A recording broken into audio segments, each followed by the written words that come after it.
प्रिय विद्यार्थियों, स्वागत है आपका आपके अपने channel computer notes in Hindi में, जिसके अंतर्गत हम ऑब्जेक्ट ओरिएंटेड प्रोग्रामिंग में C plus plus programming series पर कार्य कर रहे हैं। Lecture 10 functions in C plus plus. Functions group of statements को फंक्शन कहा जाता है, जो किसी विशेष कार्य को करने के लिए बने होते हैं। फंक्शंस वैल्यू ले सकते हैं और वैल्यू रिटर्न कर सकते हैं। जिस डेटा टाइप की वैल्यू फंक्शन रिटर्न करते हैं वही फंक्शन की डेटा टाइप होती है। यदि फंक्शन कोई वैल्यू रिटर्न नहीं करते हैं तो उनकी डेटा टाइप वॉइड होती है। एक फंक्शन दूसरे किसी अन्य फंक्शन को कॉल कर सकता है। Main function C plus plus program में हमेशा रहते हैं और मेन फंक्शन अन्य किसी फंक्शन को कॉल कर सकता है और वो फंक्शन भी आगे किसी दूसरे फंक्शन को कॉल कर सकता है। हमारे प्रोग्राम में हम लाइब्रेरी में उपलब्ध फंक्शंस एवं ऑब्जेक्ट्स भी काम में ले सकते हैं। Parts of a function. किसी भी फंक्शन में मुख्य निम्नलिखित पार्ट होते हैं। पहला, रिटर्न डेटा टाइप। जैसा हमने पहले डिस्कस किया, फंक्शन जिस डेटा टाइप की वैल्यू रिटर्न करते हैं वही उनकी रिटर्न डेटा टाइप होती है, और यदि कोई वैल्यू रिटर्न नहीं करते हैं तो वॉइड उनकी रिटर्न डेटा टाइप होती है। दूसरा है फंक्शन नेम। फंक्शन का जो नाम है जिससे उस फंक्शन को कॉल किया जाता है उसे पहचाना जाता है, यह फंक्शन नेम या आइडेंटिफायर कहलाता है। फिर फंक्शन के ब्रैकेट में लिखे गए आर्ग्यूमेंट्स होते हैं जिन्हें पैरामीटर्स भी कहा जाता है। ये एक या एक से ज़्यादा कितने भी हो सकते हैं। यदि फंक्शन कोई भी आर्ग्यूमेंट नहीं है बताता है तो उसके आर्ग्यूमेंट वॉइड होते हैं। Body of the function. Starting curly bracket से एंड कर्ली ब्रैकेट के बीच फंक्शन की बॉडी होती है। जहां फंक्शन को बनाया जाता है वहीं उसकी बॉडी भी होती है। इसे फंक्शन डेफिनेशन कहा जाता है। रिटर्न स्टेटमेंट या रिटर्न फंक्शन। फंक्शन जो भी वैल्यू रिटर्न करते हैं वह रिटर्न स्टेटमेंट या रिटर्न फंक्शन के माध्यम से रिटर्न की जाती है, और वही उसी डेटा टाइप की होती है जैसा कि फंक्शन की रिटर्न डेटा टाइप है। Function declaration. जब किसी फंक्शन को डिफाइन बाद में किया गया है या कहीं अन्य किया गया है तो उसे डिक्लेयर करने के लिए केवल उसकी रिटर्न टाइप और उसके आर्ग्यूमेंट की डेटा टाइप को फंक्शन नाम के साथ एक स्टेटमेंट के रूप में लिखते हैं, जिसे फंक्शन डिक्लेरेशन कहते हैं। Calling a function. किसी भी फंक्शन को कॉल करने के लिए फंक्शन का नाम और उसके आर्ग्यूमेंट्स की वैल्यू देनी पड़ती है। यदि फंक्शन कोई वैल्यू रिटर्न करता है तो वैल्यू को लेने के लिए भी कोई ना कोई वेरिएबल या कोई डेटा टाइप काम में ली जाती है। अब हम एक फंक्शन को प्रोग्राम की मदद से समझने का प्रयास करते हैं। iostream.h, conayo.h हेडर फाइल्स हमने इंक्लूड करी हैं। उसके बाद हमने एक फंक्शन डिक्लेयर किया है। जैसा हमने पिछली बार देखा कि सम इंटीजर इंटीजर और इंटीजर उसकी रिटर्न टाइप है। इस प्रकार का एक स्टेटमेंट लिख करके हम फंक्शन को डिक्लेयर कर सकते हैं। यहाँ हमने सम नाम का फंक्शन डिक्लेयर किया है जो दो इंटीजर वैल्यू आर्ग्यूमेंट में लेता है और इंटीजर टाइप की वैल्यू ही रिटर्न करता है। इस डिक्लेरेशन के बाद हमने मेन फंक्शन आरंभ किया है और मेन फंक्शन में सबसे पहले CLR ACR से स्क्रीन क्लियर करवाई है। फिर हमने तीन इंटीजर वेरिएबल A, B और C डिक्लेयर करे हैं और सी आउट के माध्यम से दो इंटीजर की वैल्यू यूजर से डालने हेतु निवेदन किया है। सी इन ए और बी। यूजर जो दो वैल्यू एंटर करता है सी इन के माध्यम से ए और बी में हम वे वैल्यू ले लेते हैं। अब सम फंक्शन को हम कॉल करते हैं ये ए और बी वैल्यू डाल करके। ए और बी चूंकि इंटीजर हैं और सम फंक्शन भी दो इंटीजर आर्ग्यूमेंट लेता है, अतः सम फंक्शन सक्सेसफुली कॉल होगा और नीचे मेन फंक्शन के बाद हमने जो सम फंक्शन बना रखा है वह कॉल होता है। इसे फंक्शन डेफिनेशन कहते हैं। यहाँ सम फंक्शन जो डिफाइन किया हुआ है उसमें p और q आर्ग्यूमेंट के नाम है, अर्थात a की वैल्यू p में कॉपी हो जाएगी और b की वैल्यू q में कॉपी हो जाएगी। यह p और q की वैल्यू को ऐड करता है, प्लस करता है और रिटर्न कर देता है। दो इंटीजर को प्लस करने पर रिटर्न भी इंटीजर होगा और सम फंक्शन की रिटर्न डेटा टाइप भी इंटीजर है। हम फिर से मेन फंक्शन में आते हैं जहां हमने सम फंक्शन ए और बी से कॉल किया था। हम देखते हैं कि जो भी वैल्यू रिटर्न हो रही है उसे सी में डाला गया है, और ऊपर CLR STR के बाद हमने सी जो बनाया था वह भी एक इंटीजर वेरिएबल ही था। अर्थात सम फंक्शन कॉल करने से दो आर्ग्यूमेंट देने पड़ रहे हैं और उन्हें जोड़ करके यह एक इंटीजर दे रहा है जिसे हम सी में ले रहे हैं। अर्थात सी में ए और बी की जोड़ या एडिशन आ गया है। अब हम सी आउट की मदद से रिजल्ट अर्थात सी को प्रिंट कर देते हैं और गेट ch से हमारा प्रोग्राम समाप्त कर देते हैं। Output of the program. इस प्रोग्राम का आउटपुट यदि एंटर टू इंटीजर्स पर यूजर 5 और 10 एंटर करता है तो ए की वैल्यू 5 हो जाएगी, बी की 10 हो जाएगी, और सम फंक्शन द्वारा 5 और 10 ऐड होकर के रिटर्न होंगे 15 जो कि सी में स्टोर होंगे, और रिजल्ट इक्वल टू सी करने पर रिजल्ट इक्वल टू 15 हमें आउटपुट में दिखाई दे रहा है। Default argument. यदि किसी एक ही नाम के फंक्शन को हम अलग अलग आर्ग्यूमेंट की संख्या के साथ कॉल करना चाहते हैं तो हम डिफॉल्ट आर्ग्यूमेंट कंसेप्ट काम में लेते हैं। सबसे पहले राइट मोस्ट आर्ग्यूमेंट को डिफॉल्ट बनाया जाता है, उसके बाद सेकंड लास्ट, और इसी प्रकार से रिवर्स ऑर्डर में हम एक से अधिक आर्ग्यूमेंट को भी डिफॉल्ट आर्ग्यूमेंट किसी फंक्शन के लिए बना सकते हैं। उदाहरणार्थ integer sum, integer p, integer q equal to 0, integer r is equal to 0। यहाँ हमने p q r तीन आर्ग्यूमेंट वाला सम फंक्शन यूज किया है, और हम देख रहे हैं कि q और r दोनों की वैल्यू आर्ग्यूमेंट में 0 दे रखी है। अर्थात ये दोनों डिफॉल्ट आर्ग्यूमेंट हैं। पहले r को 0 डिफॉल्ट किया, फिर q को 0 डिफॉल्ट किया, और अंत में p एक सिंपल आर्ग्यूमेंट है, डिफॉल्ट आर्ग्यूमेंट नहीं है। q और r डिफॉल्ट आर्ग्यूमेंट हैं। अब हम डिफ़ॉल्ट आर्ग्यूमेंट को प्रोग्राम की मदद से समझने का प्रयास करते हैं। यहाँ हमने सबसे पहले iostream.h कोनाया.h हेडर फाइल्स इंक्लूड करवाई हैं, और उसके बाद इंटीजर सम नाम का एक सम फंक्शन डिफाइन किया है। कर्ली ब्रैकेट लगाएं अर्थात फंक्शन डिफाइन हो रहा है। यहाँ हमने फंक्शन के अंदर तीन आर्ग्यूमेंट p, q व r लिए हैं।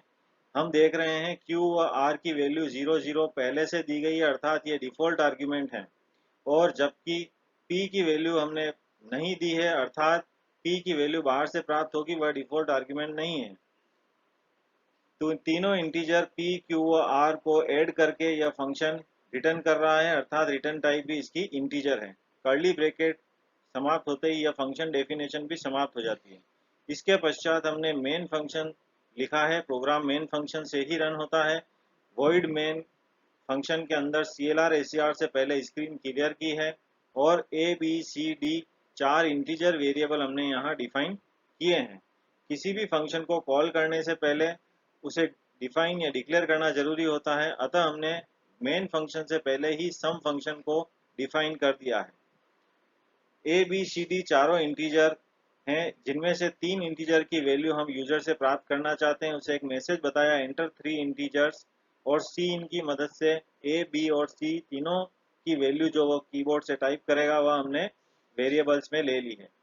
अब हम b equal to sum a लिखते हैं, अर्थात केवल एक वैल्यू a से सम फंक्शन को कॉल करते हैं तो भी वही सम फंक्शन जो हमने ऊपर बनाया है वह कॉल होगा, और a की वैल्यू p आर्ग्यूमेंट में कॉपी हो जाएगी।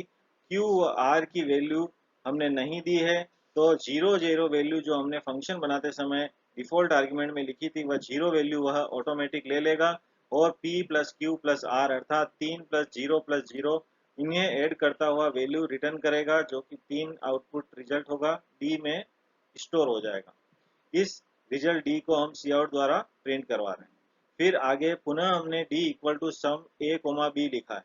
यहाँ हम दो आर्ग्यूमेंट अर्थात ए और बी की वैल्यू जो बाहर से यूजर से प्राप्त हुई है वह वैल्यू हम सम फंक्शन को दे रहे हैं।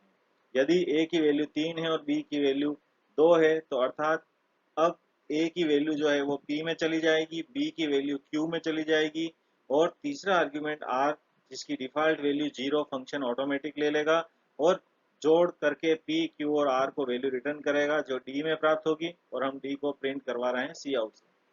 इसी प्रकार फिर से हम d equal to sum a b c लिखते हैं। इस बार हम a b और c तीनों वैल्यू यूजर से जो ली गई है वह फंक्शन को दे रहे हैं, अर्थात p की वैल्यू भी दे रहे हैं, q की वैल्यू भी दे रहे हैं, और r की वैल्यू भी दे रहे हैं। p की वैल्यू q a है, Q की वैल्यू B है और R की वैल्यू C है। फंक्शन ये जो बाहर से दी गई A, B, C वैल्यूज हैं, इनको जोड़ करके A, B और C के मान को जोड़ करके रिजल्ट देगा, वह D में आ जाएगा और इसे सी आउट की मदद से हम प्रिंट करवा देते हैं। इस प्रोग्राम में हम देखते हैं कि एक ही सम नाम के फंक्शन जो हमने बनाया था उसे हम एक आर्ग्यूमेंट से, दो आर्ग्यूमेंट से और तीन आर्ग्यूमेंट से भी कॉल कर पा रहे हैं। यही डिफॉल्ट आर्ग्यूमेंट का कंसेप्ट है।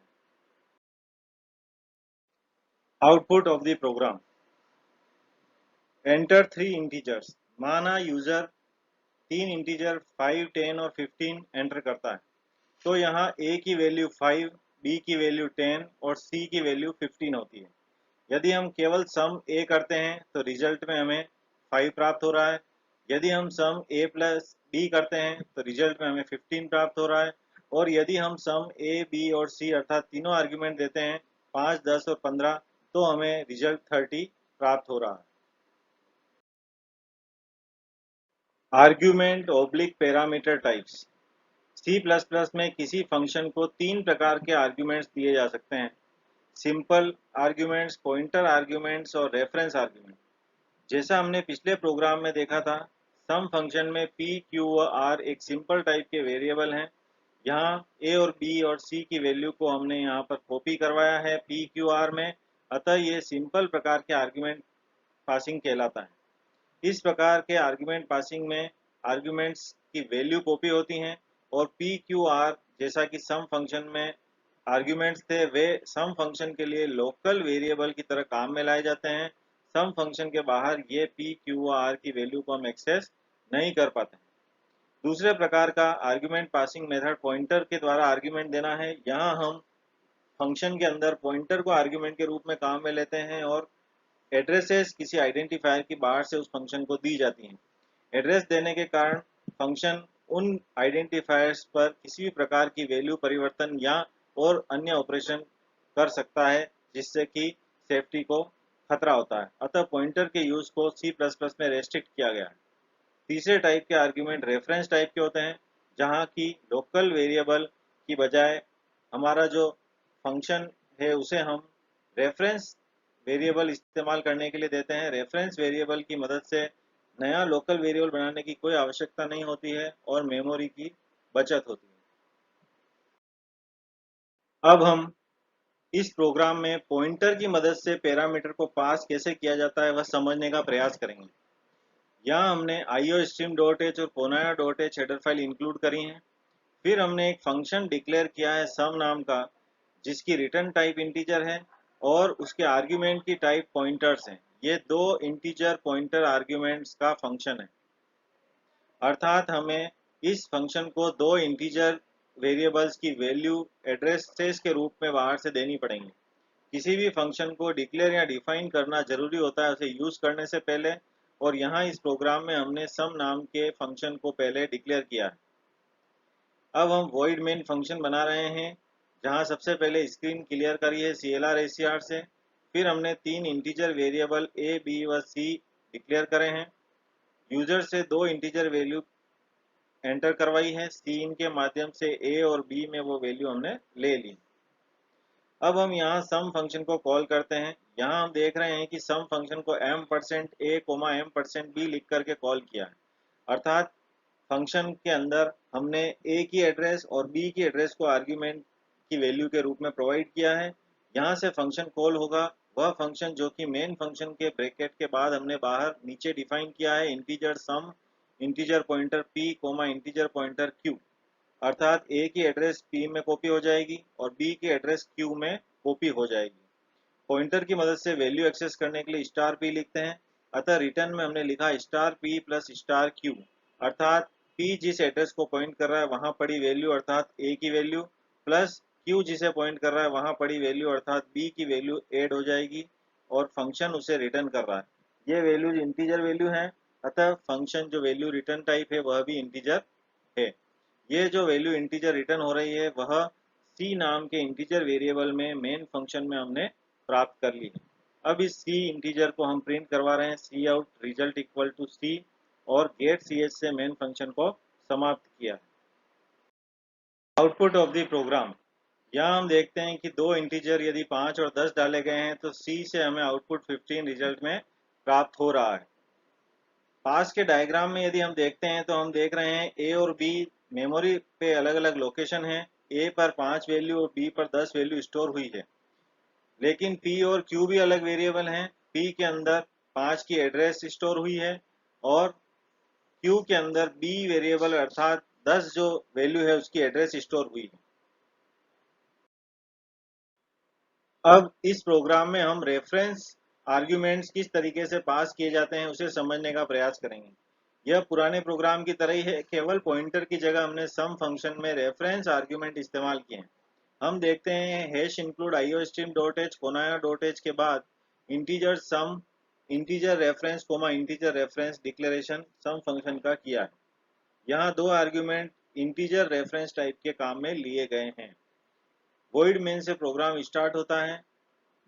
तीन variable A B C integer हैं। दो वेरिएबल की वैल्यू ए और बी की सीन के माध्यम से कीबोर्ड से प्राप्त करी है और सम फंक्शन को ए और बी वैल्यू के साथ कॉल किया है। मेन फंक्शन के नीचे हम देखते हैं कि सम फंक्शन कॉल होगा। यहाँ ए की वैल्यू रेफरेंस वेरिएबल पी द्वारा बताई जा रही है और बी की वैल्यू रेफरेंस वेरिएबल क्यू द्वारा बताई जा रही है। रेफरेंस वेरिएबल क्योंकि उसी वेरिएबल का दूसरा नाम होता है, अर्थात ए और पी एक ही वेरिएबल या एक ही जगह को मेमोरी में रिप्रेजेंट कर रहे हैं और इसी प्रकार बी और क्यू भी एक ही मेमोरी जगह को रिप्रेजेंट कर रहे हैं। ए और बी की जगह यहाँ हमने p प्लस क्यू को ऐड करते हुए रिटर्न करवाया है, अर्थात p मतलब a और q मतलब b, इन दोनों की वैल्यू ऐड होकर के रिटर्न हो जाएगी जिसे हमने c में लिया है और result equal to c print करवा रहे हैं जो कि a और b की वैल्यू को ऐड करके प्रिंट कर रहा है। अंत में a और b की वैल्यू को भी हमने प्रिंट कराया है a\t b। तो हम देखते हैं कि a और b की वैल्यू पर प्रोग्राम में किसी प्रकार का कोई परिवर्तन नहीं हुआ है। a और b की वैल्यू भी यहाँ पर हमने प्रिंट करवा के देखी। आउटपुट ऑफ द प्रोग्राम, यहाँ हम देखते हैं कि यदि दो इंटीजर वैल्यू 5 और 10 डाली गई है तो result is equal to c अर्थात 15 प्रिंट हो रहा है और वैल्यू ऑफ a और b जो टेप सेपरेटेड है वह भी 5 और 10 वैल्यू टेप द्वारा थोड़ी दूरी पर दोनों वैल्यू प्रिंट हो रही हैं, 5 और 10। अब हम एक प्रोग्राम और बनाते हैं जिसमें रेफरेंस को पैरामीटर की तरह पास किया है, परंतु इस बार रिटर्न डेटा टाइप वॉइड है। हम देखते हैं iostream.h कोनाया.h इंक्लूड करने के बाद हमने एक नया फंक्शन डिक्लेयर किया है func1, जो कि इंटीजर रेफरेंस को आर्ग्यूमेंट के रूप में लेता है, परंतु इसकी रिटर्न डेटा टाइप वॉइड है, अर्थात यह कोई वैल्यू रिटर्न नहीं करता है। फंक्शन डिक्लेयर करने के बाद हम मेन फंक्शन में इसे यूज कर सकते हैं। अब हमने मेन फंक्शन बनाया, CLR ACR से स्क्रीन क्लियर करी है, इंटीजर a करके एक a नाम का इंटीजर वेरिएबल बनाया है और C out enter one integer message user को बताया है। यूजर जो भी कीबोर्ड से वैल्यू एंटर कर रहा है सी इन ए की मदद से हम उसे ए नाम के वेरिएबल में ले रहे हैं। अब हमने फंक्शन वन ब्रैकेट में ए अर्थात ए वैल्यू डाल करके फंक्शन वन को कॉल किया है। यहाँ क्योंकि फंक्शन की रिटर्न टाइप वॉइड है अतः कोई वैल्यू रिटर्न नहीं हो रही है, तो हम इसको कहीं किसी सी प्रकार के वेरिएबल जैसा कि पिछले प्रोग्राम में लिया था उसमें नहीं ले रहे हैं, केवल फंक्शन को कॉल कर रहे हैं। यह फंक्शन अपना काम करेगा और प्रोग्राम में रिटर्न आ जाएगा। यहाँ से फंक्शन कॉल होगा जो कि मेन फंक्शन के बाद फंक्शन वन बना हुआ है। ए की वैल्यू इंटीजर रेफरेंस पी में के द्वारा रिप्रेजेंट की जाएगी प्रोग्राम में। पी और ए दोनों ही एक ही वैल्यू को रिप्रेजेंट कर रहे हैं, अर्थात यह कोई नई वैल्यू या वेरिएबल नहीं है। अतः प्रोग्राम के अंदर इस फंक्शन में यदि हम p equal to P plus 10 लिखते हैं अर्थात p की वैल्यू को 10 से बढ़ाते हैं तो हम a की वैल्यू को भी 10 से बढ़ा रहे हैं। फंक्शन कोई वैल्यू रिटर्न नहीं करता है, अतः इसमें किसी प्रकार का कोई रिटर्न स्टेटमेंट या रिटर्न फंक्शन काम में नहीं लिया गया। फंक्शन वन से प्रोग्राम आगे चलता है और सी आउट वैल्यू ऑफ ए जब हम देखते हैं प्रिंट करवा करके तो हम देखते हैं कि ए की वैल्यू 10 बढ़ चुकी है। वह इसलिए बढ़ी है क्योंकि p को 10 बढ़ाने पर a की वैल्यू भी बढ़ जाती है, क्योंकि दोनों एक ही मेमोरी लोकेशन को रिप्रेजेंट कर रहे हैं। और गेट ch के द्वारा मेन फंक्शन समाप्त होते ही हमने प्रोग्राम समाप्त किया है। आउटपुट ऑफ द प्रोग्राम, यहाँ यदि एंटर वन इंटीजर करने पर यूजर 5 वैल्यू एंटर करता है तो हम देखते हैं value of A is equal to 15 हो चुका है, अर्थात फंक्शन 1 ने 5 वैल्यू को प्लस 10 करते हुए 15 बना दिया है। पास के डायग्राम में हम देखते हैं a की वैल्यू 5 दिखाई दे रही है और p जो रेफरेंस वेरिएबल है वह भी a अर्थात 5 को ही रिप्रेजेंट कर रहा है, अर्थात वह यदि 5 की वैल्यू 15 कर रहा है तभी हमें प्रोग्राम में a की वैल्यू भी 15 दिखाई दे रही है। रिकर्सिव फंक्शन वे फंक्शन होते हैं जो स्वयं को ही कॉल करते हैं, अर्थात कोई फंक्शन यदि किसी दूसरे फंक्शन को कॉल करने की बजाय अपनी बॉडी से किसी अन्य फंक्शन के बजाय स्वयं को ही कॉल कर ले तो यहाँ रिकर्शन हो जाता है। हम अगर ध्यानपूर्वक समझें तो फंक्शन खुद को ही कॉल कर रहा है और फिर से वह अपनी बॉडी में आएगा और फिर से खुद को कॉल करेगा, अर्थात यह एक अनंत लूप बन जाएगा। इस इनफाइनाइट लूप को ब्रेक करने के लिए कहीं न कहीं रिकर्सिव फंक्शन में ऐसी कंडीशन अवश्य होनी चाहिए जहां से यह रिकर्शन जो इनफाइनाइट बन रहा है वह टूटे, ताकि फिर से प्रोग्राम को वैल्यूज रिटर्न होते हुए कॉलिंग फंक्शन तक प्रोग्राम का कंट्रोल पहुंच सके। हम देखते हैं कि रिकर्सिव फंक्शन में जो फंक्शन सबसे अंत में कॉल होता है वह सबसे पहले वैल्यू रिटर्न करता है और इस प्रकार उल्टे क्रम में वैल्यू रिटर्न होते हुए सबसे अंत में कॉलिंग फंक्शन को वैल्यू रिटर्न होती है। अब हम इसी रिकर्शन को इस प्रोग्राम की मदद से समझने का प्रयास करते हैं। यहाँ हमने फैक्टोरियल निकालने के लिए एक प्रोग्राम बनाया है। फैक्ट नाम का एक फंक्शन काम में लिया है जो कोई एक इंटीजर वैल्यू p बाहर से लेता है और उसका फैक्टोरियल निकाल करके मेन फंक्शन में हमें रिटर्न करेगा। लेकिन क्योंकि फैक्टोरियल का मतलब होता है अपनी पिछली संख्या की सभी संख्याओं तक का गुणा इस संख्या के साथ, अतः यहाँ बार बार एक प्रक्रिया दोहराई जा रही है, अतः हम रिकर्सिव फंक्शन काम में ला सकते हैं। हमने iostream.h कोनाया.h दो हेडर फाइल इंक्लूड करवाई और फिर हमने यहाँ इंटीजर फैक्ट इंटीजर p करके कर्ली ब्रैकेट के माध्यम से एक फंक्शन डिफाइन किया है, अर्थात फंक्शन बनाया है जिसकी बॉडी मेन फंक्शन के ऊपर ही बना दी गई है। यह फैक्ट फंक्शन एक इंटीजर p बाहर से लेता है और इफ एल्स के माध्यम से हमने वह कंडीशन लगाई है जो रिकर्शन को तोड़ेगी, अर्थात जब तक p की वैल्यू 1 से बड़ी है, इफ p ग्रेटर देन 1, तो हम रिटर्न करवा रहे हैं p into factorial minus minus p, अर्थात p का गुणा एक कम संख्या के फैक्टोरियल के साथ। वापिस से यहाँ फैक्ट फंक्शन कॉल होगा लेकिन p की वैल्यू 1 कम होने के बाद, और यह फैक्ट फंक्शन जो कॉल हो रहा है वह p की एक कम वैल्यू से कॉल होगा, फिर से वह इसी फैक्टोरियल फंक्शन में आएगा और नेक्स्ट टाइम यह कंडीशन यदि 1 से ज़्यादा p की वैल्यू है तो फिर से वापस इसी फैक्ट फंक्शन को p into fact minus minus p के माध्यम से एक कम वैल्यू के लिए चलाएगा, अर्थात यहाँ बार बार वही फैक्ट फंक्शन कॉल होता रहेगा जब तक कि p की वैल्यू 1 से ज़्यादा है। यही रिकर्शन कहलाता है।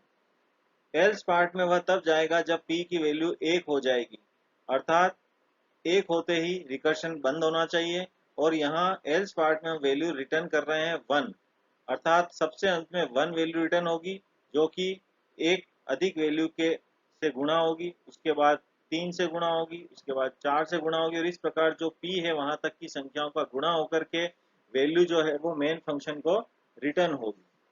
फैक्ट फंक्शन का कर्ली ब्रैकेट समाप्त होने के बाद, अर्थात उसकी फंक्शन डेफिनेशन समाप्त होने के बाद, हमने मेन फंक्शन लिखा है जहां से प्रोग्राम रन होता है।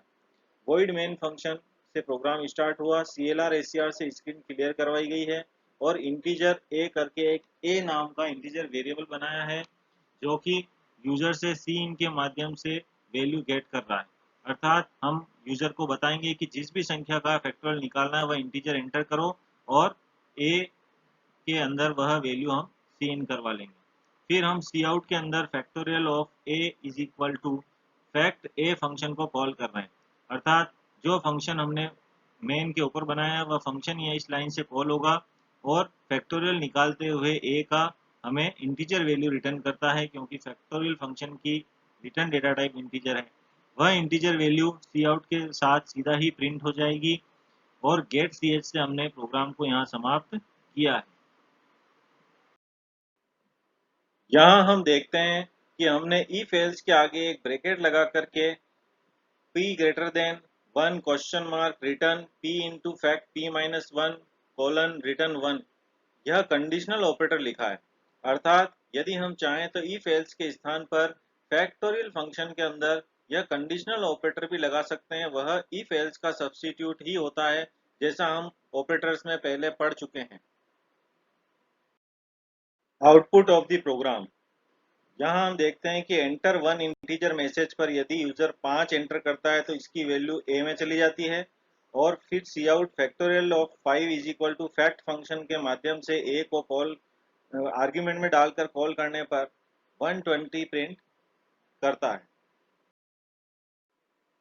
इनलाइन फंक्शन, इनलाइन एक कीवर्ड है जो किसी भी simple C plus plus function के आगे लिखा जा सकता है।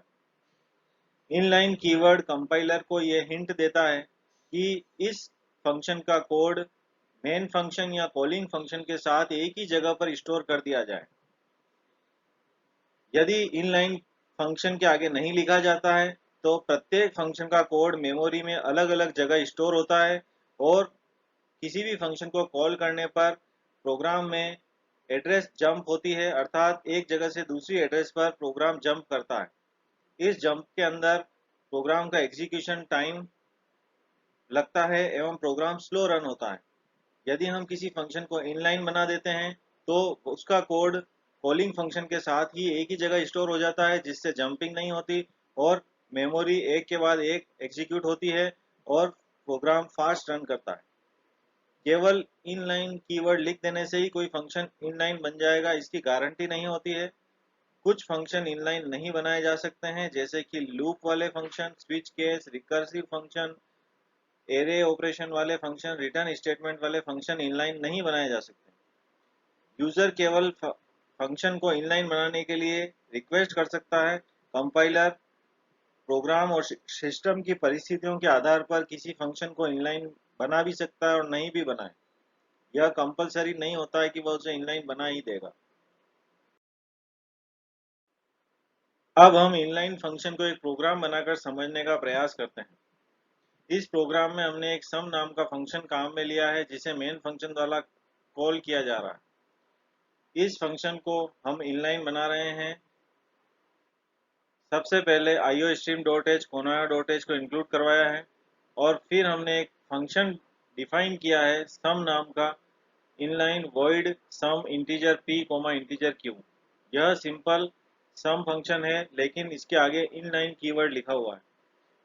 फंक्शन डेफिनेशन के अंदर हमने C out result equal to p plus Q, p और q दो आर्ग्यूमेंट जो बाहर से आ रहे थे उनको जोड़ करके रिजल्ट प्रिंट करवाया है। इसके बाद यह फंक्शन यहाँ समाप्त हो जाता है। मेन फंक्शन हम स्टार्ट करते हैं जहाँ से प्रोग्राम रन होगा। सबसे पहले CLR S3R से स्क्रीन क्लियर करवाई। इंटीजर a और b करके दो इंटीजर वेरिएबल डिक्लेयर करे हैं। यूजर से इनकी वैल्यू सिन के माध्यम से ली है, और सम फंक्शन a और b आर्ग्यूमेंट देते हुए कॉल किया है। क्योंकि फंक्शन सम कुछ भी वैल्यू रिटर्न नहीं करता है, रिटर्न टाइप वॉइड है, अतः कोई रिटर्न वैल्यू हमने प्राप्त नहीं करी है और न ही उसको किसी वैल्यू में गेट करवाया है। सम ए बी कॉल करने के बाद में सी आउट मैसेज जो सम फंक्शन में लिखा हुआ है वह result equal to P plus Q अर्थात ए प्लस बी की वैल्यू को वो प्रिंट कर देता है। गेट सी एस से मेन फंक्शन समाप्त हो जाता है। इन लाइन लिखने से हम ये चाहते हैं कि यह जो सी आउट वाली लाइन सम फंक्शन में लिखी हुई है, वह जहां हम सम फंक्शन को कॉल कर रहे हैं मेन फंक्शन से, अर्थात सम ए कोमा बी लिखा हुआ है, उस जगह पर C out result equal to P plus Q वाला जो स्टेटमेंट है वह आ जाना चाहिए। यह इनलाइन कहने का पर्पस है इस प्रोग्राम में। Output of the program, enter two integer message पर यदि यूजर दो इंटीजर 5 और 10 डालता है तो 5 की वैल्यू ए में और 10 की वैल्यू बी में चली जाती है, और सम फंक्शन इस 5 और 10 वैल्यू को लेकर के पी और क्यू के द्वारा इन्हें ऐड करवाकर 15 रिजल्ट प्रिंट कर रहा है। Thanks for watching. प्रिय विद्यार्थियों, इस वीडियो में हमने फंक्शंस को समझने का प्रयास किया। हमने देखा कि किस प्रकार से फंक्शन वैल्यू रिटर्न करते हैं, रिटर्न स्टेटमेंट, रिटर्न फंक्शन क्या होते हैं, यदि रिटर्न टाइप वॉइड है तो उसका क्या मतलब होता है, और किस प्रकार से फंक्शंस में आर्ग्यूमेंट पास किए जाते हैं, सिंपल पैरामीटर क्या होते हैं, पॉइंटर से पैरामीटर कैसे पास करते हैं, रेफरेंस वेरिएबल से पैरामीटर कैसे पास करते हैं। साथ ही हमने डिफ़ॉल्ट आर्ग्यूमेंट कंसेप्ट को भी समझने का प्रयास किया और अंत में हमने इनलाइन फंक्शंस को समझने का प्रयास किया। रिकर्सिव फंक्शन भी हमने यहाँ देखा और रिकर्सिव फंक्शन किस प्रकार से एक कंडीशन के द्वारा रिकर्शन को तोड़ता है वह भी हमने समझने का प्रयास किया। अगले वीडियो में हम स्ट्रक्चर और C++ में क्लासेस को समझने का प्रयास करेंगे। तब तक के लिए धन्यवाद।